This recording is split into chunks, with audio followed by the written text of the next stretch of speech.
CultivatED Marketer, episode 42, Leading a Purpose-Driven Career with Mike Farag.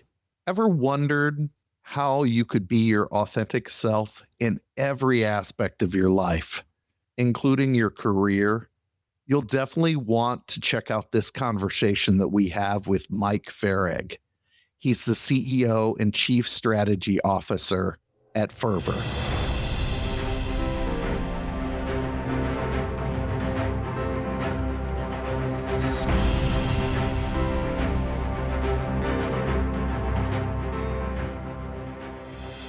So we had this tremendous conversation with Mike Farag. Yes. And there was so much to take away from that conversation. And I think the key thing that resonated with me, there were two things in particular. One, which was showing up as who you are, no matter, like the big life lesson he had about integrating his faith and purpose was, and this is for somebody that felt like I siloed myself in my career. Matter of fact, we were just a moment ago before we started doing the takeaway segments here. We talked about my 20 years in corporate and then now 10 years as an agency owner. I feel like I've been myself the last 10 years. The first 20 years of my corporate career, I felt the same way Mike felt exactly, particularly when I worked in financial services and had to wear a suit and a tie every day and had to talk about basis points. I know what a basis point is. I'm a sharp guy. I can help you make money. But is that, and I even worked for an organization where purpose was integral into what they did, but I felt like a different person. So that was my key takeaway. One for that is just, again, thinking about our show being about professional development. And then the other thing that he said was just for CEOs was about showing up, that consistency of just of showing up. Those were probably the two biggest for me in that chat with him. Yeah, those resonated with me as well as a former corporate animal myself, and being victimized, Brent, by that issue of being kind of feeling stifled and like you almost have to silo yourself in those kinds of environments. But so he was great. But Julie, I got to ask you, I mean, where did you find this guy? My goodness, you've been hiding him. What's the origin story here? I have no idea. He was one of our best guests. I can't remember where I found him, but again, it's some kind of the nonprofit world. Kansas City, I don't know. You know, I've been in nonprofits almost my entire career. So somehow we overlapped and he's great. Yeah, I'm glad you did. And you know, my other thought, Brent, is Catherine, I know she's been doing a great job getting those little sound bites and those little Instagrammable previews that we do with quotes. She's going to have a hard time here because I wrote down like 7 of them. Culture begets communication, communication begets culture. And there were like 5 others. So Catherine's got her work cut out for her. I think everybody can take away so much. I think one of the other things, Julie, and I don't know if you mind maybe unpacking this a little bit with something you brought up with Mike, this whole distinction between trusted nonprofit brand versus recognizable nonprofit brand. One of the brands we work with, you know, we do some work for the YMCA. They're one of the most, I actually saw a study where they're easily one of the most recognized nonprofit brands. But that distinction you and Mike were kind of talking about with trust, I mean, what else did you see kind of out of that article? I'm going to make sure we find it so we can share it, but in the show notes. But yeah, where did that come from? Well, the reason that came up is, well, let me give you an example. So there's a nonprofit I worked with last year, and they hired me for a short time period to help them build their first ever communication strategy, hire their first communications person, and build their first development strategy. So I got in there, they had never done this. And one of the first things I did, which is what Mike talked about, is I told the CEO, you need to have a regular weekly communication rhythm with your team. And they were all remote. And I thought, this is the easiest thing to do. I've done it everywhere I worked. And so I did a lot of things with that client, but I really did 3 simple things with that client. We build a weekly communication plan, and it's literally just a simple email from the CEO to the team. It's not fancy. It's not long. It doesn't take a long time for me to put together. So we did a weekly email from the CEO, build a communication strategy, hired a part-time comm strategist, and then built a really simple donor development strategy. That nonprofit at the end of the year raised more money, like blew their funding goal out of the water because they invested into communications and marketing. So many nonprofits feel like, well, all of the money that comes in has to go to our programs. Well, in order to run those programs, you need staff to do that. And so this is this constant tension I see with nonprofits where they want all of the money to go to the programs, but they don't want to support their staff. I mean, they don't even hire staff sometimes. Well, your mission doesn't go forward if you don't have the people and the processes and the structures in place to do it. So, and you're also not going to be seen as trustworthy. So if you claim as a nonprofit, we're going to solve XYZ problems, but then you don't actually solve them because you don't have the people to do it, that breaks trust. So investing in marketing and communications for a nonprofit actually really does help you build trust. So that's why I thought that was so interesting that St. Jude, I think it was over $100 million that St. Jude spent on marketing. And Mike rightly pointed out, awareness and trust are not the same thing, but you can't have trust without awareness. Yeah. Well said. And I appreciate the backstory on that and even some of your own experiences. That's a great way to, because I was wondering, I'm like, ooh, that's a really interesting question. And one that I saw a different study. So I'll be really curious to see that. Yeah, I'll be really curious to see this study. It was more about recognition. This one was more about recognition versus trust. So, okay.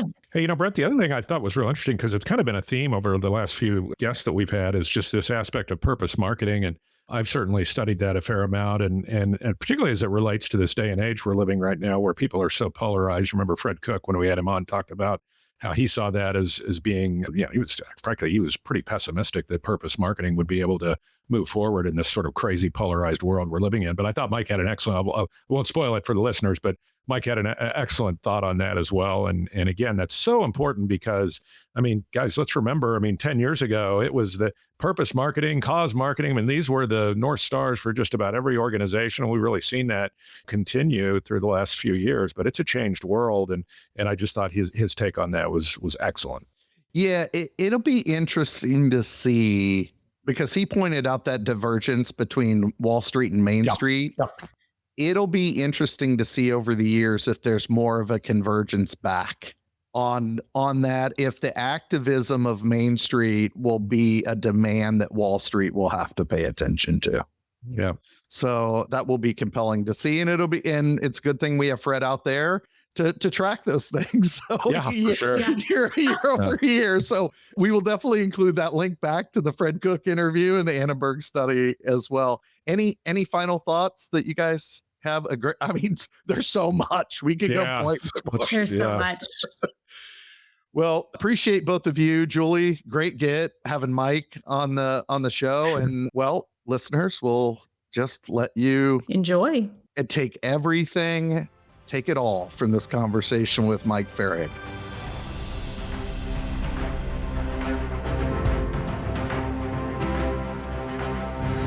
Welcome to CultivatED Marketer, where we talk marketing, professional development, so your garden of opportunity grows. This is Brent Bowen. I'm Matt Tidwell. And I'm Julie Masson. And our guest today is CEO and Chief Strategy Officer at Fervor, an award-winning strategic marketing agency serving faith-based and nonprofit businesses for 15 years. He found a passion for serving brands at the intersection of faith and business, about living out our calling through our work and developing healthy organizational cultures so they can succeed from the inside out. I love that. Succeeding from the inside out. That's awesome. Under his leadership, Fervor is revolutionizing the craft of helping organizations articulate their purpose, align their work, and amplify their reach so they can do the most good possible. Mike Farag, welcome to the show. Oh, guys, it's so good to be with you. Thanks for having me. This is a treat. Yeah, welcome. Yes, Mike, we're so glad you're here. I advocated to bring you on, I think early. I thought we got to talk with Mike. And Matt and Brent brought me on because I come from the nonprofit world. And when I think about nonprofit marketing, communications, I often think about Mike. So I'm super glad you're here. All right. I brought you in last fall to speak to my intro to marketing class. Yeah. It was a hit with the students. It was really fun. During that time, you talked about how you were on a mission trip to Haiti, and that's really where you realized your heart was kind of in a different place in terms of your career, really your whole life. So I want you to talk about what was it about that trip that shifted your life, shifted your mind from corporate life to faith-based marketing? Yeah, I love a chance to talk a little bit about, what's happened. Certainly, I'll give it to you. So July of 2008, I found myself on a mission trip with a local nonprofit. If you haven't, treated yourself to an absolute gut-wrenching experience of a mission trip in your life, you should. I mean, just start there, but don't go in thinking you're going to come out the same. And at least for me, that's what happened. I had lots of things. I had, kind of climbed a corporate ladder at Sprint, had checked a lot of things off early in my life, and lost my marriage chasing my corporate career. And so I needed a reset. And I didn't know what that reset really should look like. So I asked some friends, I asked some guys that were a season ahead of me, like, hey, what do you think? One of them said, you should take a mission trip. And by the way, I know a group. And so they made an intro. I find myself on this trip to Haiti. The catalytic change for me was meeting some Haitian orphan kids. And there's this one in particular, his name is Daniel. And he had no reason to be happy. He had no reason to be happy. I mean, I just came from I got all my stuff, right, that I ever wanted and then some. And that didn't make me happy, by the way. And then I see this kid that's got no earthly reason, no parents, the shoes that this kid wearing, if you can call them shoes, were not shoes, but he's more joyful than I've ever seen a human in my life. And I was like, how do I do that when I have none of the stuff around me? And I got wrecked, man. It was like I got wrecked. I didn't know what to do, because when you come face to face with something you can't reason, you've got to make it a heart issue. And so that's what I came home. I started journaling even more. And I journaled that night that kid worshiped with fervor, yet he had nothing. And I didn't know what that meant. I just was keeping notes about my day, but it wrecked me. And so when I came home, I thought, man, these guys have an awesome story. These guys have an awesome mission, and they're horrible at marketing. Horrible. Not just not good. And so I was like, I can at least help them. I'll do this as a project. So I didn't think of it as a calling or a mission or anything else. I thought, I'll do this, and then I'll go back to telecom. That was 16 years ago, and I'm still at it. So life-changing is maybe an understatement for what Daniel taught me on the mission field in Haiti. That's Wow. awesome. Yeah. So you achieved this inspiration, Mike, and then you made that leap thinking maybe you were going to go back to telecom, but you didn't. Yeah. You stayed put, stayed inspired, stayed on this mission. When you were starting to walk this journey, what challenges did you face? Maybe juxtaposing that from your corporate ladder life to now one of being mission driven. What challenges did you face? Well, sure. Yeah. I mean, lots of challenges climbing corporate. I'm not very political. I kind of talk, I kind of say what I feel. That wasn't quite the way, if you really wanted to move up, the way you needed to be a little better at marketing yourself. But I was really good at performance. Like, I am motivated, ambitious, and I want to crush a goal. And it turns out the corporate guys will reward you by moving you up the more, goals you crush. And I'm a goal crusher. That's what I don't know. That's just always been in me. And that's still a challenge today, really. In fact, what keeps me in today is man, I love growth and I love crushing goals for these nonprofit. And they're, most of them are in real need of, hey, we have a vision and we don't have a game plan to get to that vision. And we don't know all the pieces that we need to get there. Can somebody help guide us to that? And that is a fun place to play. And so I love that. That still keeps me. And that's kind of what got me hooked. What got me hooked was I did it for one nonprofit and I had a blast. I had more fun than I've ever had marketing anything. Not that phones aren't fun to market. Okay. But these are kids' lives. I could really see there's more Daniels in care because of the work that I did, because I helped them do this thing that I was already, I've been trained how to do by these corporate guys. I could turn this into more kids in care. That's the product, if I can say it that way. Sure. Man, that was super intriguing and, dare I say, addicting. Yeah. And it's amazing to hear that your drive translated. So this notion of drive and goal setting and crushing those goals translated from the corporate gig to the nonprofit world. Yeah. Maybe what differences, what things did you have to learn that may have change from that corporate environment to that nonprofit environment? What differences did you realize? I don't think I've learned them yet. Brett, unfortunately, I'm still, at 48 years old and I'm still learning how to be a better human. But I will say the things that have tripped me up, and I'm hoping I'm tripping up less as I grow here, is, you do have to meet people where they are. And so you might want them to be further downstream, just like maybe I wanted to be further downstream when I met Daniel. But you got to meet them where they are and then move them. So growth is different for everybody. The goal that we need to crush, so to speak, is very different by organization, by leader within that organization. All of us have come with different paradigms and different experiences. Our organizations are at different levels. And those things have meant I've really had to dial that in. The other that has been really difficult is this is the hardest marketing to do. Guys, product marketing was supremely easy when I just had to sell a product based on some value proposition to one kind of keen audience type. In the nonprofit space, you have donor relations, you have program, you have maybe those that deliver the program, you are recruiting, you are recruiting donors, and you've got to have a message that threads very diverse audience types, very different. And so to have a message that can translate, this is why they're so messy. They're so messy. So in the nonprofit space or even purpose-driven, real quick, a purpose-driven brand can get muddy. It's like, well, are you doing this for good or are you doing this for money, kids? Like, what you doing it for? And so nonprofits have a very delicate needle, a very delicate balance, or a very small, needle to thread, because it's tough. That's really hard. That was more difficult than I anticipated as a trained marketer. Yeah. Mike, I'm so glad Julie got us in touch with you. I just love your story and also your thrust of your agency. And I hadn't met before, but we found out we've got one thing in common. So I'm glad you love that. And that's I actually went to Haiti myself on a trip. You've been many times. I've been once. But boy, I can sure resonate with what you talked about, man.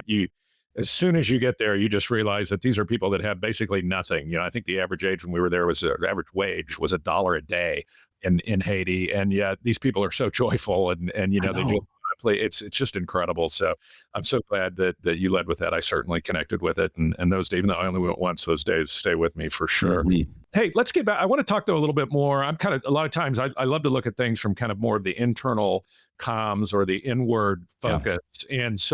And I spent a lot of my career in internal communications, disclaimer. But so let me ask you about that piece of it. What role does organizational culture play in the success of a brand? And how do you help clients cultivate that sort of healthy internal culture? Matt, what a great question. This is the missing, I would call this the missing component on most Marcom plans. Guys, it's just like, where'd who go? You have no idea that there's a marketing communications plan and there's no internal marketing. They've not put a persona together for their internal teams. They have not put a message together for their internal teams. And the leader thinks everybody knows what the goals and all the metrics and all the things are. And they're like, I hope it works. And they're expecting everybody to be on message. And it's just like, no way. So for a while, we played with requiring an internal profile, an internal persona, and an internal marketing to be part of every plan. When you require clients to do things, it sometimes gets a little fuzzy, and I'm pretty good at sales, but I'm, not perfect. And so sometimes they're like, I'm not going to do that. So, but what I see is organizationally, culture begets communication and communication begets culture. Like that. If you don't communicate, there's no way culture will catch.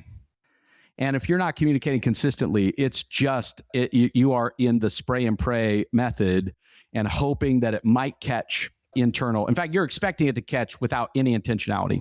So my take on internal, kind of what role does internal play? It plays, we believe that great things grow from the inside out, and they only grow from healthy. So if it's not healthy inside, we can't expect it to grow like wildfire outside. That's Sprint, by the way. Like, let me pull this back to the Fortune guys out there. They used to play this game where the Sprint customers, the new customers, got the best deal.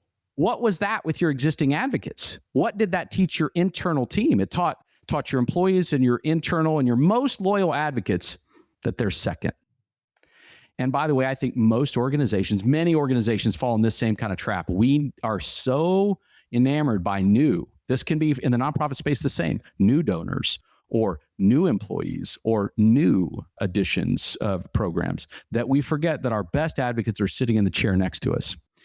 And if we would just give them a great story, invite them, then advocate marketing, why I call our personas ideal advocates, because I really want my whole team and our whole client base to understand advocate marketing grows from the inside out. And it starts with internal comms first.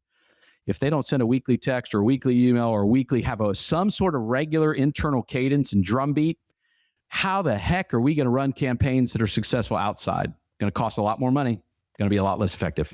Yeah. Oh man, Mike, you are one of those persons. You know how we all have that thing about us that's really nerdy. And when we find someone who also really likes to talk about that, you're just like, oh my gosh, we can get really nerdy together. Yeah. Mike is my person when it comes to nonprofit branding, marketing, communication. So I haven't been able to talk with someone in depth about these things in a while. So thanks for scratching that itch, Mike. Okay. So this is a little bit of a leading question. This next one I want to ask you.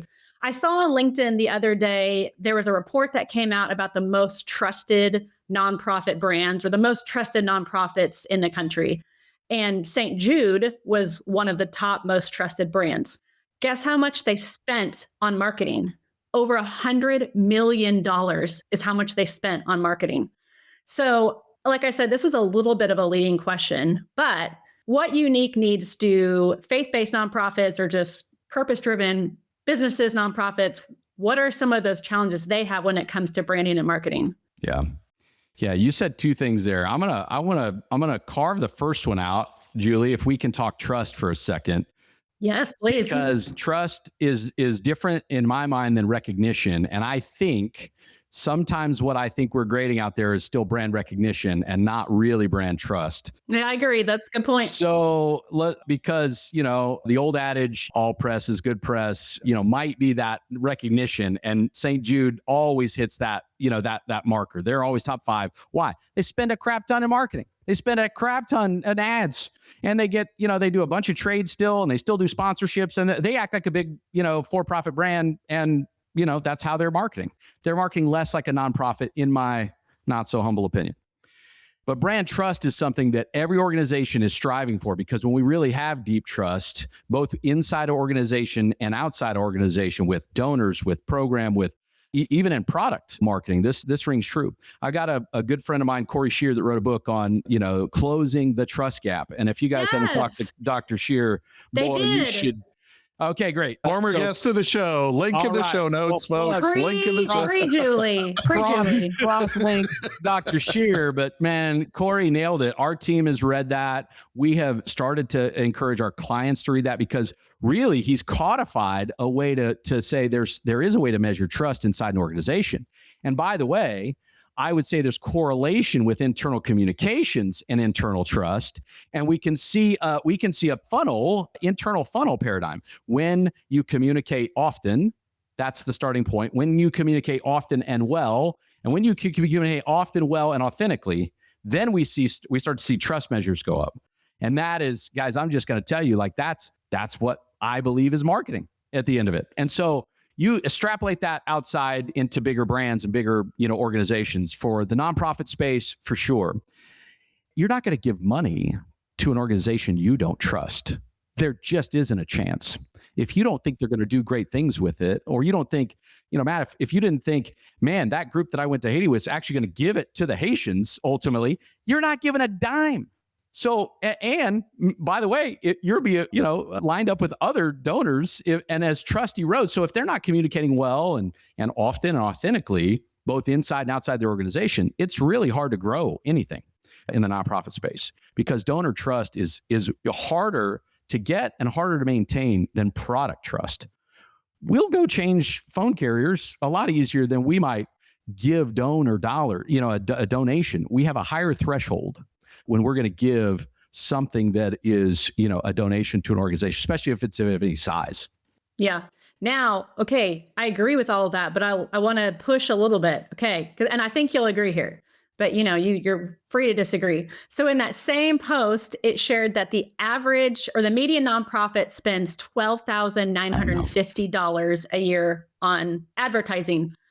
When I was running comms for a policy nonprofit, I think my budget for the whole year was like $26,000. Yeah. That is not a lot of money. Insane. At the end of the day, if people are going to trust us, they have to know us. So I've heard you talk about this. What is your common thing that you see nonprofits? It's the movie. Scarcity mentality, and they build it. Yeah. Oh, yeah. So, Field of Dreams. Is that where you're going? Yeah, the Field of Dreams. Yeah. This Iowan can't pull it out. This is the theology of Kevin Costner's marketing. Okay. So most nonprofits believe that all they have to do is get the message right. They believe if you build it, they will come. And so they start with message first marketing, which is absolutely backwards to me. Okay. They believe if they just get their vision statement, their mission statement right, that the right people magically show up and they don't have to spend but $26,000 on any sort of advertising marketing because magically the right people will show. Now, sometimes people of faith will put that into like, hey, God will take care of this. Well, I'm here to tell you, people of faith, God told me to tell you that ain't how it works. That ain't how it works. You are the best kept secret because you want it to be, because your actions are keeping you as the best kept secret. You hear me, nonprofits? Like, here's the problem with you. You want to be the best kept secret by your actions. It's self-imposed. If you don't want to be the best kept secret, then you must put principles and the principles of marketing and communications at play for you. And that takes a few bucks. And you'll tell me whether you're a scarcity mentality or an abundance mentality person and how you operate and organizationally how you operate by what you spend. So if it's $26K, I mean, that's tough. It was tough. Let me tell you. I don't like convincing people to live and breathe, Julie. Like that to me is like, hey, if a client comes sometimes and asks like, why should we spend more than $26,000? I'm like, I don't really want to convince you how to live and breathe. You should be asking me, how do we spend effectively? How much is an effective spend? And then you say, cool, I'll go raise the money. Like that's how you should, because you should believe that the principles work of growth because the secular guys totally do. We just go grow a business and that's how it works. And the same principle is true for nonprofits. And so when they're spending that kind of stuff, it's like, it's nails on a chalkboard to me, Julie. Like it's like, come on, guys. And then you want to come complain about being the best kept secret. It's like, well, that's what you get. Yep. I don't know. Yep. Love it. Yeah. I never really thought about God being part of the Google algorithm before. Last time I checked, Google does keep some secret sauce in there. I didn't know if God was part of the algorithm. I think they have a direct line, Brent. Sergey knows what he's doing. I mean, he's been called many things. Probably a Google God is one of them. So I'm sure there's some messed up theology in there. Yeah. Well, and even if there are advantages that are to be had in the nonprofit space. So I'm always amazed. We work with some nonprofits, not an abundance of them, but only a handful of the nonprofits we've ever worked with have realized, speaking of Google, that they have something like the Google Grants program that's available to them. And then even when they have that and they can get those services for free, they don't know how to operate them. Oh, yeah. They're not willing to pay somebody to really turn the knobs. And by the way, they should pay somebody to turn the knobs. Like, yeah. I don't go, work on my car anymore. Why? Not because I'm not capable, but I mean, it got way more complex to work on those puppies. You know what I mean?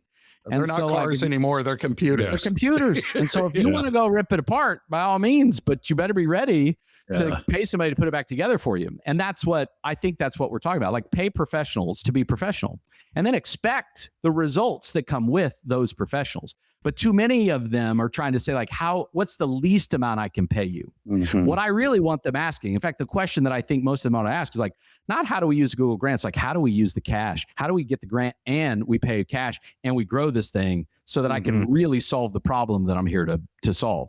Because nonprofits are solving hard problems. That's not going to happen with just a little bit with trying to go the least amount of anything. Yeah. It's going to be, how do we do this the best and the most and the biggest and the fastest and the brightest? And that is really fun when they get in that mindset to solve that kind of stuff with them. Yeah, that abundance mindset you were speaking of. And As we're talking about the faith-based component of this, I mean, back to maybe more the interpersonal component of career development, your personal development and your personal growth as you think about and reflect on your career. I mean, obviously you've blended faith and your convictions into your work. And what advice would you give someone who maybe has that same feeling that they want to just interpersonally want to take their purpose, their faith or their convictions and apply that to their work, whether it's marketing or even from an entrepreneurship standpoint? What advice would you give them? Yeah, I love this question, Brett. Thanks for this. My whole post-divorce, post-leaving Sprint endeavor has been to integrate my life completely, to show up as one guy, the same every time. If there's some old Seinfeld, some of you aren't old enough to know Seinfeld, okay, but roll with me here. You could Google it, or you can AI it, because now we're not Googling anything.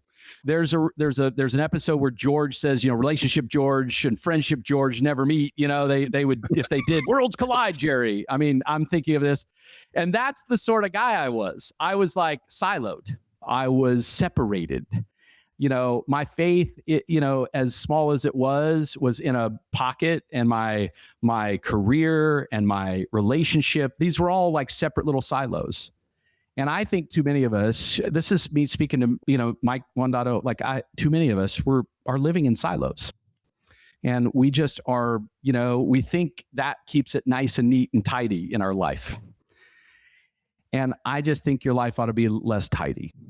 And if you would integrate the things that you care about into one and show up the same way when you show up at work, that you show up at church, that you show up at a party, that if I meet you at a party, that I meet the same Brent that I might meet out there in the workplace.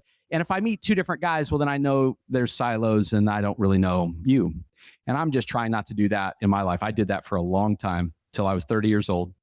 And so the last 18 years, I've tried to just crush that goal of living an integrated life, because to me, Jesus is a big center of my life. Others, the faith not be. But to your point, we all want something more. We want our work to have meaning. And I think that's a human trait, not a Jesus trait. And I think we can all resonate with, we want our work to mean something. And the only way I think you get there, at least for me, the only way I've found to get there is to integrate things and just show up as the same guy over and over again. And it means every day I kind of have to remind myself to do that, because it's not perfect by any means. I don't have it figured out. Please don't call me. I don't have it figured out. Okay. But I'm working on it. But it ultimately is very freeing, because you just have to present one you when you're showing so up. much less work, so much less work. Yeah, when we can just be ourselves, it's amazing how much smoother things go. Yeah, and I think your career honors that. When your boss sees that, and your clients see that, and your work is better because you showed up fully. People want to be seen and show up. Well, the only way to do that is if you got to go do the hard work first and be like, hey, let's just throw off some facades. We don't have to pretend. Yeah, that's great.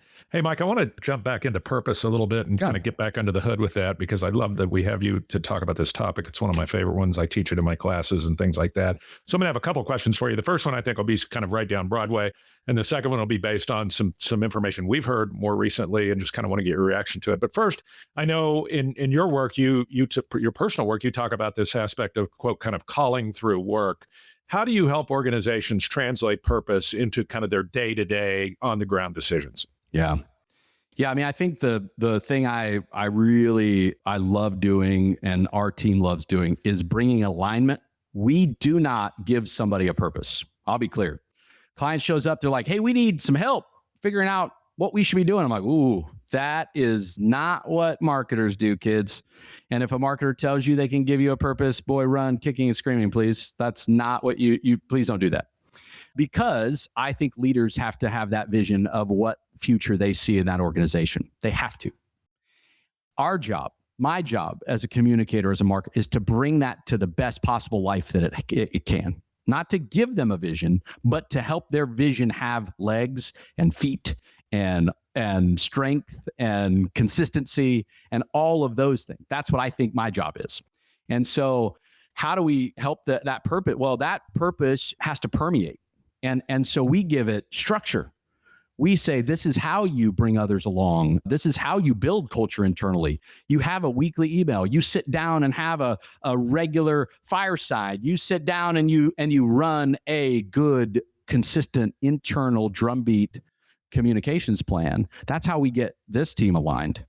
We get the audience right, we get the message right, and then we get the rhythm right. And I wrote a book to try to help some of our nonprofit clients. We call it Market with Fervor because, I'm super original in terms of my titling.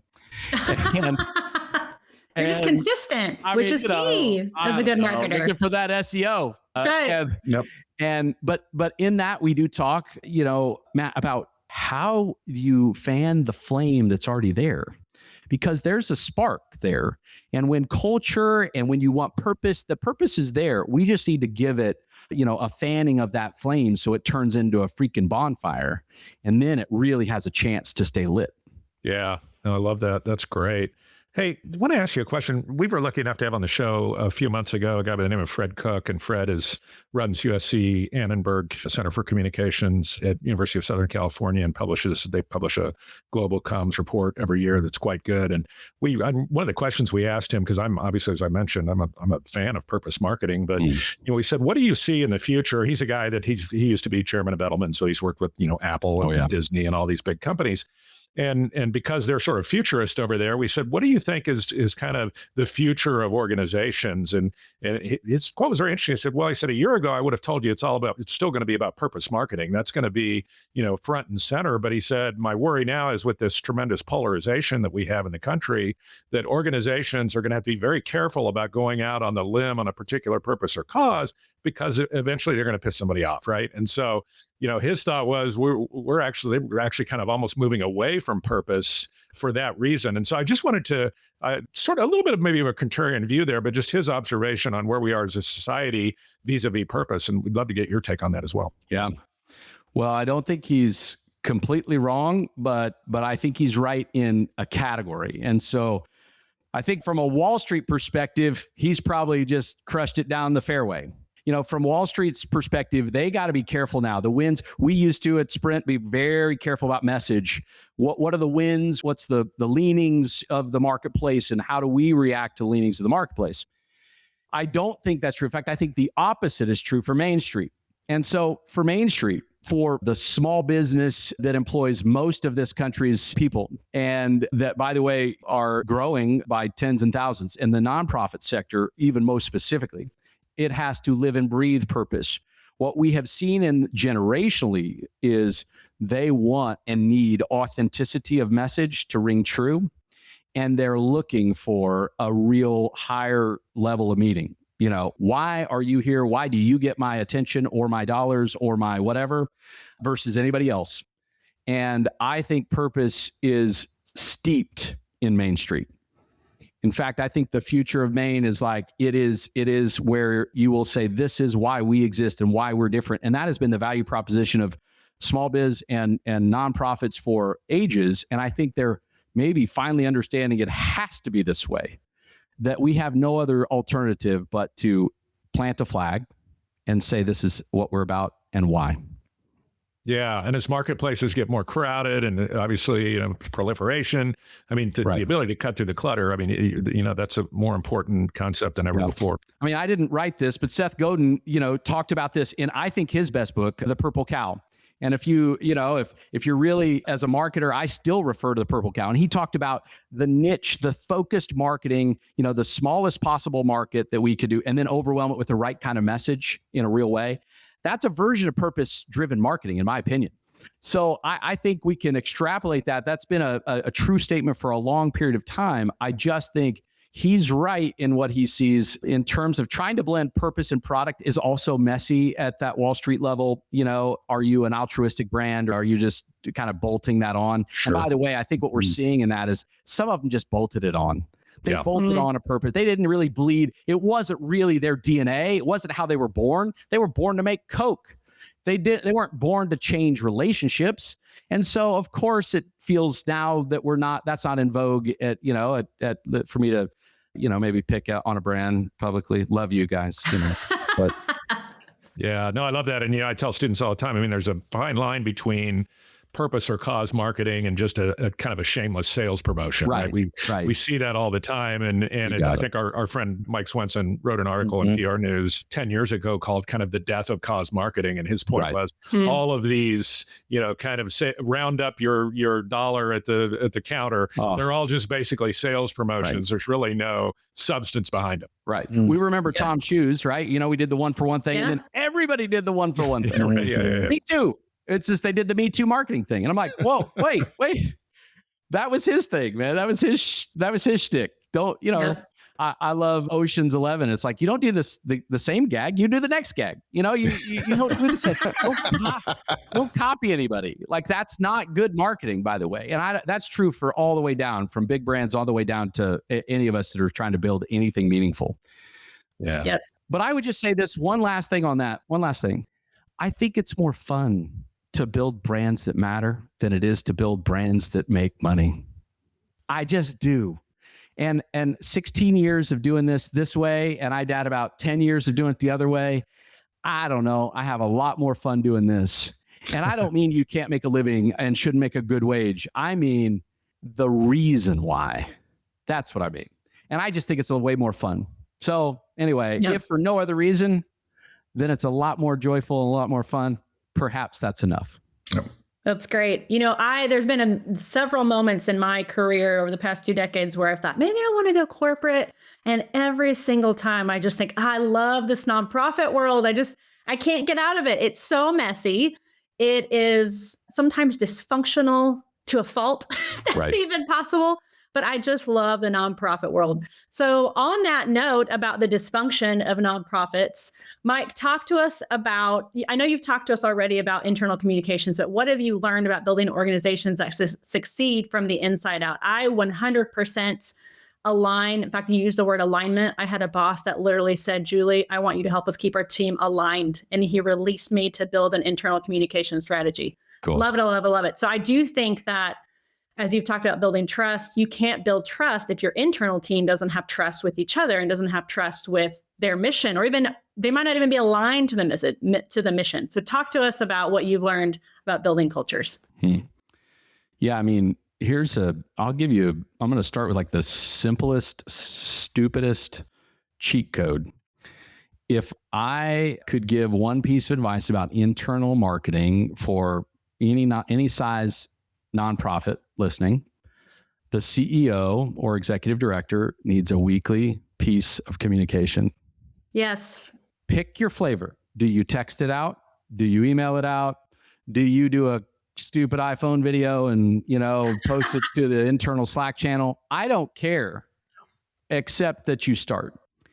And care less about the quality of the content to start, and care more about the consistency of the communication to start.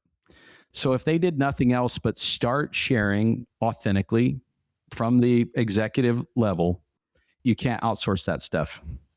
Yep. I want to use an expletive on that. You can't outsource that. Okay? You can't outsource it. Clients have asked us to do it. We've certainly wrote it before, but I just think the best culture building initiative comes from stupid, simple, let me just sit down and say some things and tell you what's happening, and tell you what's happening, and tell you what's happening. Mm-hmm. And if they start there, then we can get that. Then it's like a boat that's in motion. The boat's in motion. Now you can start to steer that sucker. But if that's not even in motion, man, steer a boat that doesn't have that propeller cooking. Hard, really hard, not really effective. So that's stupid, simple cheat code. Start there. Don't pay me my fee. Don't pay Julie for, I love you, but don't pay. You don't need to pay. Just start a weekly email. Yes. Just go do it. In fact, if you want the next cheat code, it's like put memes in your email. You want to get your team to read the email? Easter egg that sucker. How we do internal comms? Make it fun. If it's too corporate, if it's too buttoned up, nobody reads it. So we put memes in almost every client email. Mine every week goes out 4 memes in it. You know why the team reads it? Because there's memes in it. I don't know. So anyway, I know those don't sound culture building, and yet they are. They just are. They're huge. Yeah, it's interesting. We started, I think, part of our conversation around a Keanu Reeves movie with the blue and the blue and the red pill. And what I've heard out of this is the consistency and cadence. And there's another not great Keanu Reeves movie called Hardball, where he's coaching a bunch of kids. And there's a quote from that movie that I love that he says, half a life is just showing up. Right. So if I took that, if CEOs just showed up on a consistent basis to deliver that message, right, that's a great place to start. Yeah. Don't be too busy about the mission that you forget to be too busy to convey the mission. Yep. Most of them are so busy out there doing the mission that they're like, well, of course my team knows how hard I'm missioning out here. No, we don't. Nope. No, we don't. And it's your job to be the key mission carrying voice. And they have that opportunity if they'll just take it. Yeah. Not take that for granted. That's right. That's awesome. You have been so gracious with your time, Mike. We've really appreciated the conversation. The movie, I personally have loved all the movie references too. I got more, but I'm trying to tone it down, you know? I talked to Julie's class and I did the, if you build a dream, nobody's seen it. I was like, that's because they are young. Okay, they're babies. Well, I got to get some new references apparently, because that one didn't work. Yeah. Happens quick.